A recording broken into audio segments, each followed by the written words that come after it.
ආයුබෝවන් කියලා සියලුම දෙනා පිළිගන්නවා. ඔබ අප සියලු දෙනාම දන්නවා අගෝස්තු 8 වෙනිදා ඉඳලා විදේශගත ලාංකිකයන් නැවත ලංකාවට ගෙන්වා ගැනීම ආරම්භ කරා කියලා. ඒ සඳහා රජය විසින් රටවල් ලයිස්තුවක් සහ කාලසටහනක් ඉදිරිපත් කරලා තිබුණා.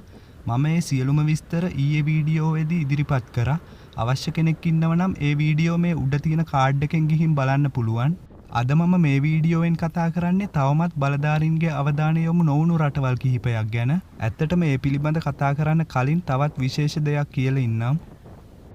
විදේශගත ශ්‍රමිකයන් ශ්‍රී ලංකාවට ගෙන්වීමේදී අනුපිළිවෙලක් තියෙනවා. ඒ අනුව ප්‍රමුඛ ස්ථානය ලබා දෙන්නේ ස්ටුඩන්ට් හෝ වර්කින් වීසා කල් ඉක්ුත් වූ අයට, රෝගාතුරු වූ අයට සහ වීසා තිබියදී රැකියා අහිමි වූ අයටයි. ජයනාත් කොළඹගේ මහතා ප්‍රකාශ කරන ආකාරයට ශ්‍රී ලංකාවට ගෙන්වා ගැනීම සඳහා 45000ක පමණ ප්‍රමාණයක් විදේශ රටවල සිරවී සිටිනවා. එයිනුත් 6000ක පමණ පිරිසක් ඉක්මනින්ම ගෙන්වන බව එතුමා වැඩිදුරටත් සඳහන් කරා. නමුත් එක ගුවන් යානයක පැමිණිය හැකි ප්‍රමාණයක් සිටිනවා. මම මේ පිළිබඳ උදාහරණයක් කියන්නම්. අපි හිතමු එක ගුවන් යානයක 200ක් රැගෙන ඒමට පුළුවන් කියලා.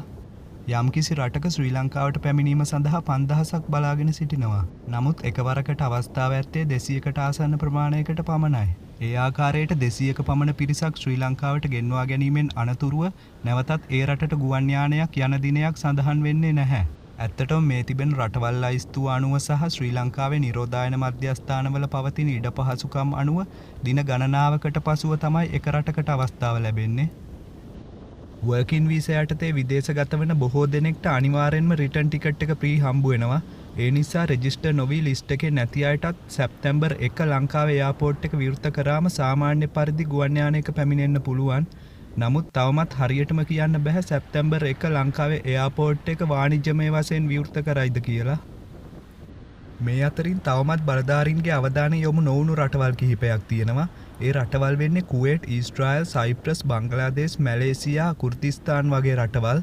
මේ රටවල් වලිනුත් වර්කින් වීසා සහ ස්ටුඩන්ට් වීසා යටතේ විදේශගත වූ විශාල පිරිසක් රැඳී සිටිනවා. විශේෂයෙන්ම කුවේට් රාජ්‍යයේ විශාල පිරිසක් අන්ත අසරණභාවයට පත් වෙලා තියෙනවා.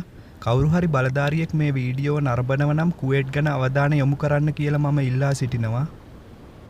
ඒ වගේම කුර්දිස්තානය කියන ප්‍රදේශයේ සිටින අයත් තානාපති කාර්යාලයක් හෝ කොන්සල් කාර්යාලයක්වත් නැතුව අන්ත අසරණභාවයට පත් වෙලා තියෙනවා.